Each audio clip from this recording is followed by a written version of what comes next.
We're presented by WynnBET. Betting is a team sport. Bet together at WynnBET. It's always a special occasion when NFL Network's Brian Baldinger is in the house. Welcome back, brother. Thanks, EA. It's good to be with you, man. Hey, what do you think about this Jets offseason? Let's start right there from January until basically the summer now.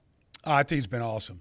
You know, the guys that they picked up, DJ Reed and Williams, the guys they picked up in the secondary, and then just this recent draft is an amazing draft. I mean, to be able to get the players they got, because everybody recognized what kind of players and talent they were, and to be able to get 3 of the top players in this draft to come in here, 4 of the top players in this draft, counting the running back Breece Hall with the 36th pick. I mean, that's really something else. I mean, it's just they've really added a bunch of potential star power and guys that I think are going to be good pros to this roster. You said potential star power. Out of the 7 guys, who do you think has the potential to go to the next level here in the National Football League? I think their first 4 picks all have a chance. I really do. I liked Jermaine Johnson a lot, and to be able to come back in the first round and get him. But I don't think anybody didn't like Sauce. It's a question of where do you want to take him? To be able to get him where they got him, I think was tremendous value. I think he's going to be a great player. I think Garrett Wilson was my favorite receiver in this whole draft. And there was a run on receivers that you saw. He was right in the middle of that run. And then, to be able to get Breece Hall. I do a lot of Big 12 games. I've been out there to Ames, Iowa a bunch over the years. Oh, yeah. Matt Campbell, the head coach, is a great coach. This is a really good football player. Something that struck with me that Saleh has said multiple times. He said you can't rely on your offense going 8, 9, 10 plays all the time in order to score points. Can you talk about how the dynamic has changed now when you bring in guys like your favorite receiver and Garrett Wilson, and you draft Breece Hall, you move up in order to draft him, but it's not just there. You take Ruckert in the 3rd round. Mm-hmm. That's after you sign in free agency a pair of veteran tight ends in C.J. Uzomah and Tyler Conklin. Those guys combined for 110 catches last year. Yeah, Tyler Conklin was awesome in Minnesota last year. People don't really realize they had injuries there. Rudolph left to go to the Giants in free agency. Irv Smith got hurt. He became the guy. And their 11-personnel team, 1 back, 1 tight end, and Conklin was the guy. And C.J. Uzomah is just a great person and a talent on a team that went to a Super Bowl. So, you look at Jeremy Ruckert and you go, well, why would you take him after you just signed these guys? Yeah. Well, because that's why the board's so important, EA. Like, you go, just take the player, bet on the player. We'll find there'll be a role for him. Whether it's 3 tight ends, somebody gets hurt, whatever. Like, his stock, I did a video on him, and leading up to the draft, I remember Kirk Herbstreit chimed in. Yeah. And he's a Buckeye himself, Yeah. And he was like, you got that one right, Baldy. Like, that's because they didn't have to throw to him at Ohio State in order to move the ball. But they used him in the blocking role, some receiving situations. But he's a local kid from Lindenhurst here. He's got a big body. He's got a chance to be a really good NFL player. Can you speak to the speed, though, offensively? Now, yes. Elijah Moore's a sub-4.4 guy. Garrett Wilson is a sub-4.4 guy. You got Corey Davis, who runs very well, was banged up last year. And in that backfield, we talk about Hall at 217 pounds. The thing you can see just in a rookie minicamp. Yeah. There, just walking around, like you can see his thickness. Yeah. From the waist down, you can just see the size that he has, and some of the things that he did at Iowa State, and then the home run hitting ability. So if you talk about the speed, when you just put speed on the field like they have right now, at all of the ultra-skilled positions of receiver, running back. I mean, on any given play, these guys can pick up chunks. Mm-hmm. Not necessarily touchdowns from anywhere on the field, but big chunk plays. And as an offensive lineman, anytime you're starting off the 25-yard line, you get a chunk play to get to midfield or beyond. Like, mentally, you go back to the huddle, you think you're going to score. The mentality totally changes when you start getting those chunk plays, because people that have speed, you miss a tackle at the line of scrimmage on a screen route, whatever, and they go for 25, like that really changes the mentality of your ability to score on that drive. WynnBET is now live in New Jersey, and they're bringing the excitement of Wynn Las Vegas to online sports betting. Get in on all your favorite teams, players, and sports, from boosted parlays to live in-game odds on every major sport. They have what you need to win. Sign up today to receive a special offer, risk-free $1,000 sports bet. Download the WynnBET app now or visit wynnbet.com to start winning. WynnBET, an official sportsbook and gaming partner of the New York Jets. Offer subject to change. Terms and conditions at wynnbet.com. Must be 21 or older and present in New Jersey. If you or someone you know has a gambling problem, call 1-800-270-7117. There's cool dynamics, don't you think, when you look at the offensive backfield? You had Michael Carter lead the team in rushing last year with 600-plus yards. He averaged 4.3 yards a carry, and he also was very valuable as a pass catcher. Now you add Breece Hall to the equation, and then at the receiver spot, I love that Wilson can line up anywhere, and so can Elijah Moore. Yeah, well, the one thing, I remember just seeing Michael Carter here last year. Even in a crowded backfield during training camp last year, he was the first one in every drill. Yeah. Like, he already had that mentality. You loved him from day one. Day one. I saw the mentality. He could have easily said, I'm a rookie, I'll take my place, Tevin Coleman, all these other guys that had experience here last year. No, he wanted the ball in his hands to lead every drill. I felt like that he had the right mentality. And then, just watching him run behind Ali Vera-Tucker last year, like, I thought those are two rookies that really get it. And so you kind of build this thing brick by brick. But, Elijah Moore had 5 touchdown catches last year. Missed the last 5 games, but had 5 touchdown catches.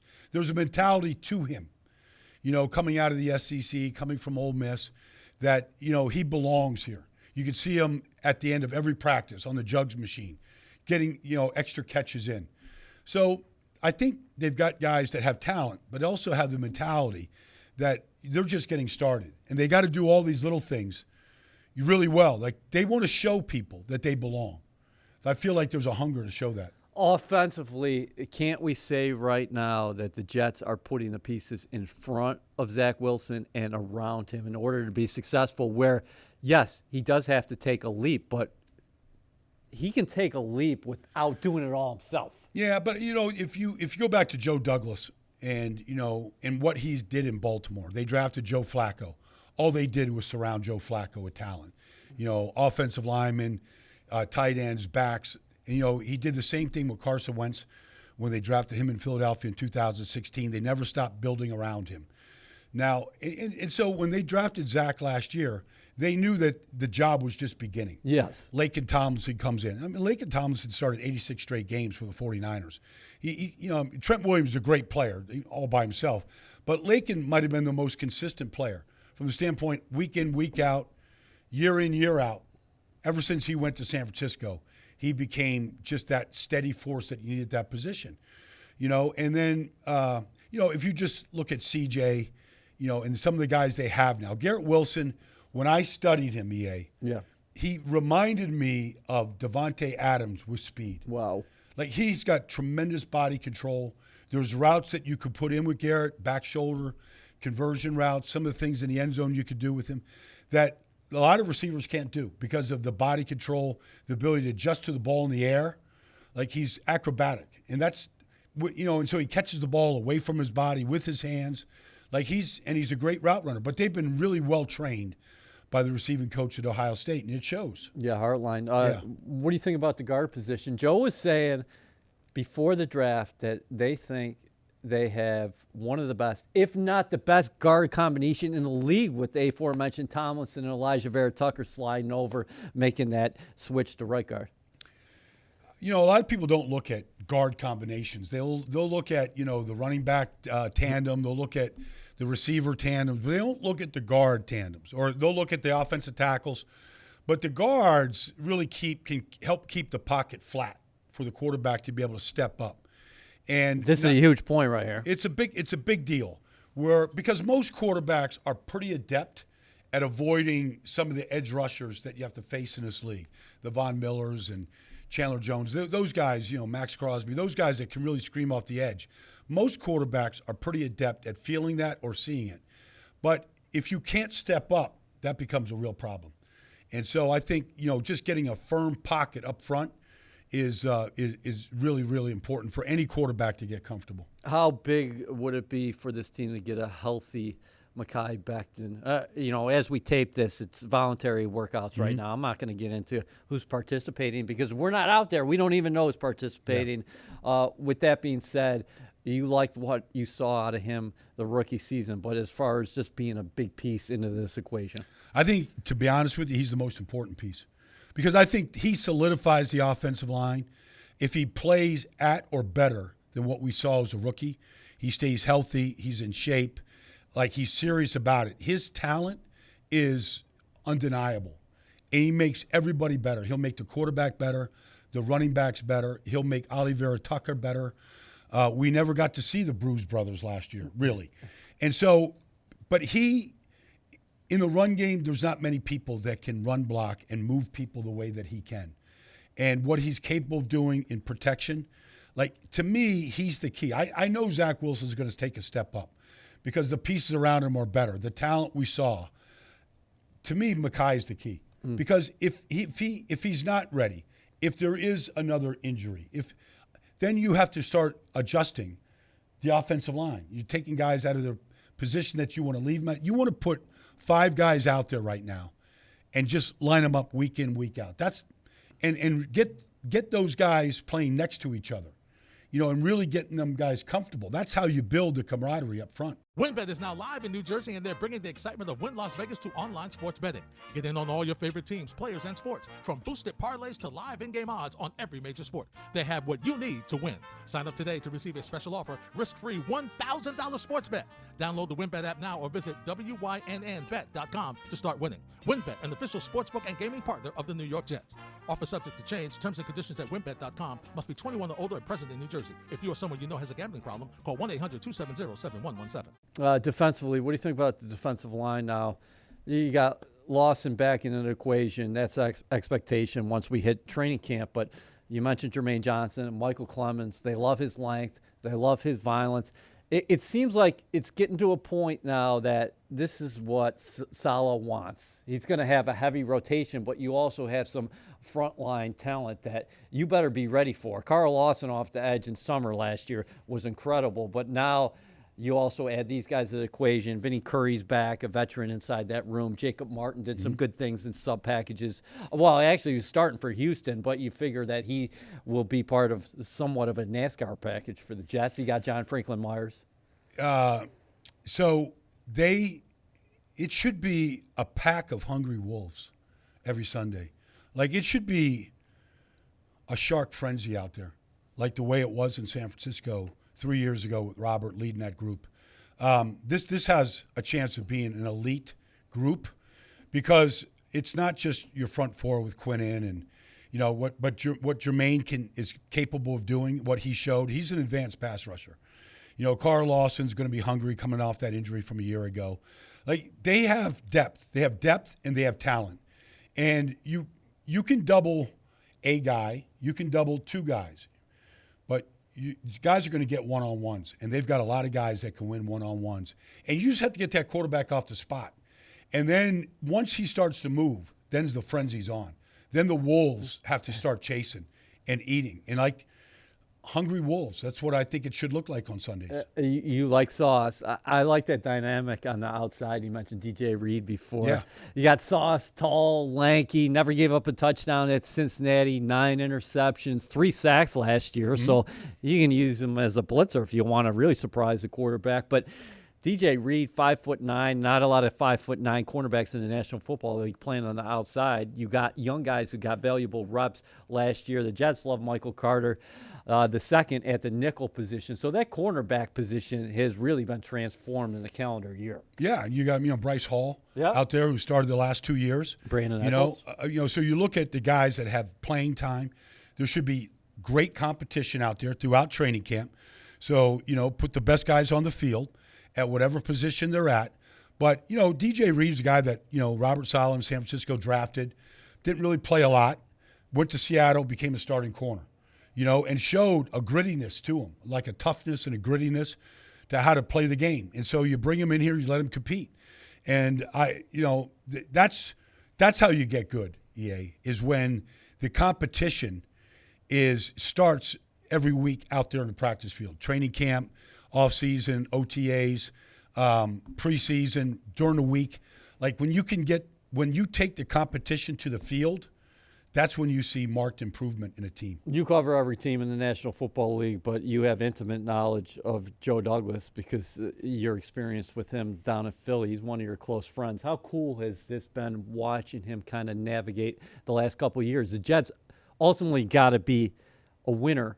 They're going to be judged by wins and losses, but he really took on a big rebuilding project, and you're starting to see it come into motion. Joe knew that it was going to take a year or 2 years to kind of clean it out a little bit and start building with young talent. And Joe has done this in Baltimore. He's got a ring to show it. He's done it in Philadelphia. They've got a ring to show for it. When you can put that ring out there on the table and to show people, like that's the ultimate prize in his business. So there's a deep belief in how to do it, the type of person. You're going to see the type of quality character of the player, but then the competitiveness of the player and how they compete on Sundays. And look, let's face it, Buffalo's doing what the Jets want to do. Yeah. They've been doing it the right way, starting with the quarterback, never stop building around that quarterback. They've got a coach that they believe in. Everybody's looking up at Buffalo. The AFC is crazy good. Joe understands all that. But it's not about those teams. It's about the Jets now being in that conversation to go down to Miami, to go to Buffalo, to take on the Patriots and really compete hard in the division right now. Do you like him coming out and saying, we expect to be playing meaningful football games in December? Because he kind of set the tone for the organization, I think, in the offseason. Well, he should say that because they have invested heavily, free agency and through the draft, the right way, just understanding value, building the board the right way so that Michael Clemens there in the 4th round, you don't pass him up. Even if you have great depth, you don't pass up a talent like that and the potential for greatness in a player like that because you have what you think is a too deep roster on the defensive line. Joe understands, like you trust the board, and you start building. But to come out and say it, like it's now on the coaches and the players to understand that whatever has been accepted at the Jets in a long, long time here, a decade basically, is not going to be accepted anymore. Yeah, and I think it's a great pairing with him and Robert Saleh because under Saleh, they embrace this youth movement. Well, I mean, you've just watched him in practice. I mean, Robert's out there around. I like a coach and general manager, like really, connected. Yeah. Connected at the hips. And they're talking to each other through every drill. They're meeting out there in the middle of the practice. You can always find both of them next to each other. And they're talking football all the time. And it could be about practice. It could be at something they just saw. They're comparing notes, and they're going back and forth. And you want to see your GM and your head coach really like that. It hadn't been like that in a long time. We're going to be talking about this here in August and September, but what do you make of the division? You just mentioned the Bills before. Miami brings in a new head coach, the very cerebral, very respected Mike McDaniel. They trade for Tyreek Hill. They got some offensive playmakers, Jalen Waddle. We'll have to see what happens with Tua Tagovailoa. Then you got New England, playoff team last year. The expectation for them is always to be in the playoffs. So, and the Jets look vastly improved on paper. So, what do you make of this division? Well, it's a very tough division. Now, when you play the Patriots, and not so much last year, but in past years, and you play the Dolphins, you know you're going to get press man coverage on the outside. So your receivers have got to win. Like, they're going to get tested. Those corners in Miami, they pay those guys as much money as any tandem of corners, Byron Jones. Yeah, so they pay that tandem as much as anybody in the business. When the Patriots lost Stephon Gilmore, they played a little bit more zone than they had been playing. But that's what they want to do. Buffalo, they're going to throw a lot at you. They throw a lot of disguises at you. But the bottom line is they're an elite offense with an elite quarterback. The best quarterback in this division, maybe the best in the NFL, top 5 quarterback in the NFL. I mean, he is a different animal. He can beat you in so many different ways. And, when you play Buffalo right now, you have to be expected. You better score, in the 20s, maybe even the 30s to have a chance to beat them. Yeah, I like what you said about the Bills in terms of that's what you want to be if you're the Jets, because you do have those two guys connected in Brandon Beane and Sean McDermott. You do have the quarterback who Well, they're 5 years into this. He might not even be in his prime yet. No. He's so young. Well, I mean, look, they drafted him, and they've never stopped building around him. You know, Stephon Diggs and all the things that they have done, Gabriel Davis, adding a running back to that backfield through the draft. It's going to help Devin Singletary. You know, drafting a corner, Kaiir Elam. You know, we'll see if Tre'Davious White when he's ready. But they lose Levi Wallace. That was their hole. They filled the hole with the player that they really coveted. You know, I mean, they're just doing things the right way. You know, they really addressed the defensive line last year, knowing that if you're playing Patrick Mahomes or Justin Herbert or some of these great young quarterbacks in this league, you got to get after them. Yeah. And so they have been addressing that. Like they've done everything right, but they've been joined at the hip. Now they're going into their 6th year together. Yeah, and that's what, if you're a Jets fan, that's exactly what you're hoping for here. Yes. Is that Robert Saleh, Joe Douglas, they're flipping this thing. You're seeing it right now, and you want these guys together for a long time, because every time you bring in a new coaching staff, then schemes change. Oh, yeah. I mean, there's always a turnover. Yeah, traits change. There's always a turnover. Yeah. So there's always a turnover. I mean, they're drafting a defensive front and building a defense that Robert Saleh had in Seattle, that he was a part of building in San Francisco. Super Bowl level defensive fronts. And you win Super Bowls. You go to Super Bowls because of your fronts, your offensive line, your defensive front. That's how you get there. And with a quarterback that is a difference maker. What is a Baldy doing his downtime? Because the fans follow you all over on social media, brother. You're living an exciting life. Yeah, I'm a travel dog. You know, I mean, I'm leaving here on Sunday. I've got a passport in my hand. Yes. I'm getting outside the country, and so you know, I like breaking down cover 2 and 32 teams in this league, but life is a little bit more than that. Yes, there's no doubt about it, and you embrace it, man. Yeah, I'm embracing it. So yeah, I'll be diving with whale sharks in the Sea of Cortez in June. I'll be in places, you know, parts unknown in South America starting on Sunday. So you know, I'm getting out. Does Brian Baldinger ever sleep? Oh yeah. Yeah, I mean, how many hours? I mean, it depends. You know, the season you could be a little challenged there, but you know, I'm getting every bit of 5 for sure. And you know, on some nights, if I can get 7 and get caught up, that's great. Baldy, were you always like this? Even going back to the days at Duke? Yeah, always. Oh, yeah. Because a lot of kids at Duke are in the library. I think that it probably came a little bit easy to you. Well, I grew up with with a brother that wanted to travel and see the world. We didn't, we had a big family. We didn't take vacations, so we thought if we ever had a chance that had a little bit of money and freedom, that we would go travel and see the world. So, I've been to 68 countries. It'll be a 69th, this off season, maybe a 70th. So yes, there's places that still need to be visited. And what you're always going to be part of our content just as long as I'm here. But what else do you have in store in terms of any exciting new professional deals or things that you're embarking on? Well, Baldy's Breakdowns is a big hit. Like people really can't get enough. I had some of your free agents down in the cafeteria come up and introduce themselves, saying like their goal is not to make the Jets, but be part of a Baldy's Breakdown. I said, well, you got to get on the field to do that. You better make the team. I'm not going to do it to you in practice here. So, I mean, that sort of has a life of its own. But, YouTube, was very interested in the show this year. I think I'm heading out to Minnesota to do some film sessions with some Viking players in May or June. And so there's a lot of in-depth football. Because what I find, EA, is fans want more football, like really good football. They want to learn about the game.